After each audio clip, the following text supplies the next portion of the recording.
Hello, I'm Rabbi Dorff. I'm a professor of philosophy at the University of Judaism in Los Angeles. I'm sorry I cannot be with you this morning, but it is the Jewish Sabbath, which I observe and consequently cannot be with you. But at least through this electronic medium, I can be with you in this way. I am also a vice president of the Center for the Academy for Jewish, Christian, and Islamic Studies at UCLA. And I've been part of the Jewish, Christian, and Muslim dialogue for at least 10 to 12 years. And so this is another way in which I hope to participate in your discussions. The topic for today, namely the laws of Ribit, the laws of interest, begin in the Jewish tradition in the Torah itself, where we are told that we are not allowed to oppress each other, and that one of the forms of oppression that we are not allowed to do is to charge interest to someone else in a loan. In the Torah, it's actually, the word for this is neshech, which actually means like taking a bite out of a person, because the understanding was that if you charged interest to someone else, that's effectively what you were doing. You were taking something from that person which was not proper. The Mishnaic Hebrew term for this is ribit, very similar, I understand, to the Arabic word for it, and it means taking interest, which we are not allowed to do. In the agricultural society in which the Torah was written, this was apparently fairly easy to understand. But in the more economic society, in the more monetary society in which the rabbis live, I'm talking now about first century, second century, where Rome was actually ruling the world. The rabbis had to translate these laws into that kind of monetary society. And so consequently, what they did was to, on the one hand, to try to make sure that the laws of Ribit would in fact be observed. And so they were worried about about people trying to get around them a variety of different ways, but at the same time, they themselves had to make it possible for people to engage in business.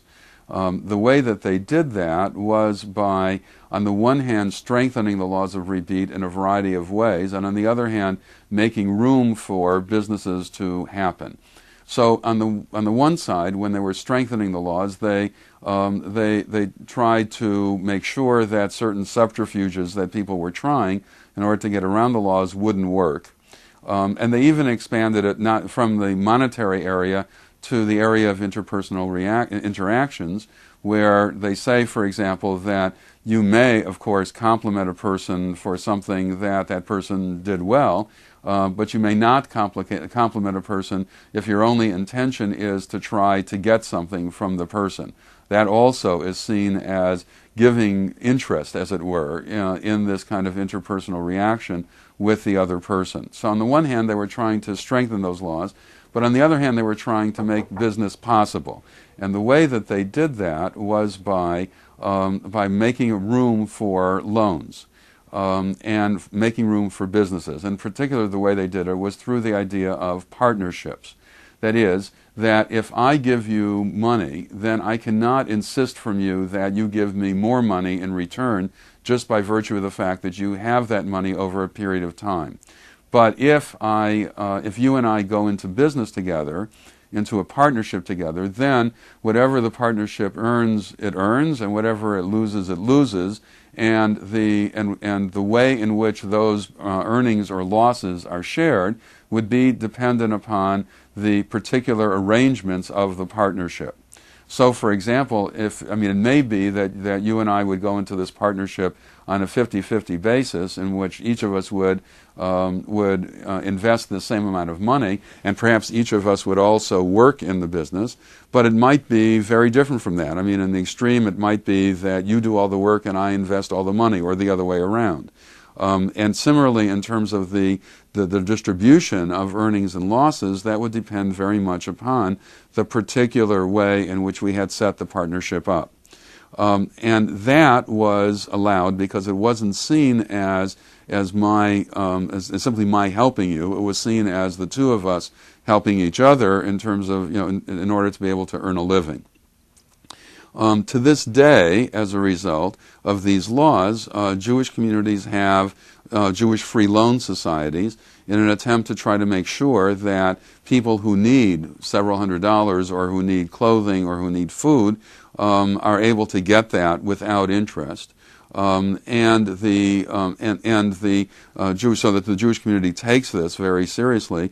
And also to this day, if you go into a bank in Israel, for example, that's owned by religious Jews, then you will see a notice in the bank that even if you're just taking out a checking account or an interest-bearing savings account or a certificate of deposit, that you are effectively becoming a partner in the bank for the amount of money that you're investing in the bank.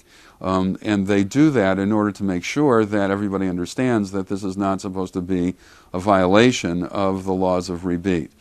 The interesting thing is that while these laws were in the Torah restricted to Jews, in other words, Jews were not supposed to charge other Jews interest, and the Torah really doesn't say anything about about Jews' relationships to non-Jews. By the time you get to the Mishnah and the Talmud, that's no longer the case, because even though Jews were generally not treated very well by the Romans and later the Christians, and in some cases by the Muslims, in some cases not. It depends upon what time and place you're talking about. Nevertheless, the rabbis say that Jews have to take care of the non-Jewish poor as well as the Jewish poor. And Jews have to help in the healing of non-Jews as well as in the healing of Jews. And for that matter, Jews even have to help with the burial of non-Jews as well as Jews, assuming, of course, that the non-Jews could not take care of it themselves. And so consequently, these laws of partnership and of rebate apply for Jews to non-Jews as well. They didn't originally in the Torah, but they were expanded to that during the time of the Mishnah and the Talmud. And when we're talking about Judaism, we're not talking about Judaism, the religion of the Bible. We're talking of the religion of the Bible as defined, in other words, by the rabbis. In other words, the rabbis determined what books got into the Bible, and then also as interpreted and expanded by the rabbis. So if you're asking what is the Jewish understanding of rebate, then you really have to look at not only the biblical, but the rabbinic understanding of rebate. And for the rabbis, these laws would apply in the relationship of Jews to non-Jews just as much as it applies in the relationship of Jews to Jews.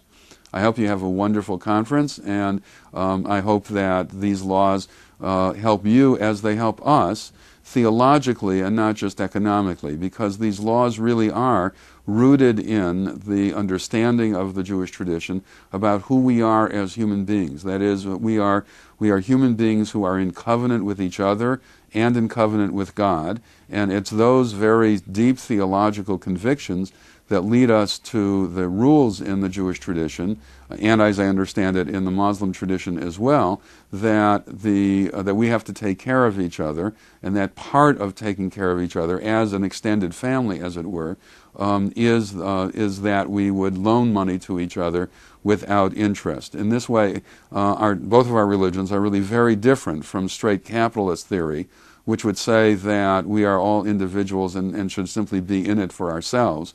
But rather, our traditions, our religious traditions, call us to a much greater sense of concern for the other, and that concern can not just simply be a matter of emotion or of attitude, but that we actually have to live out that concern in a variety of different ways, some of them through the laws of tzedakah, the laws that are in English translates as charity, but as we understand as being justice. It's not just a matter of doing something really wonderful for somebody, something supererogatory that nobody else can really explain, can really expect of you, but rather that this is something that is expected of you.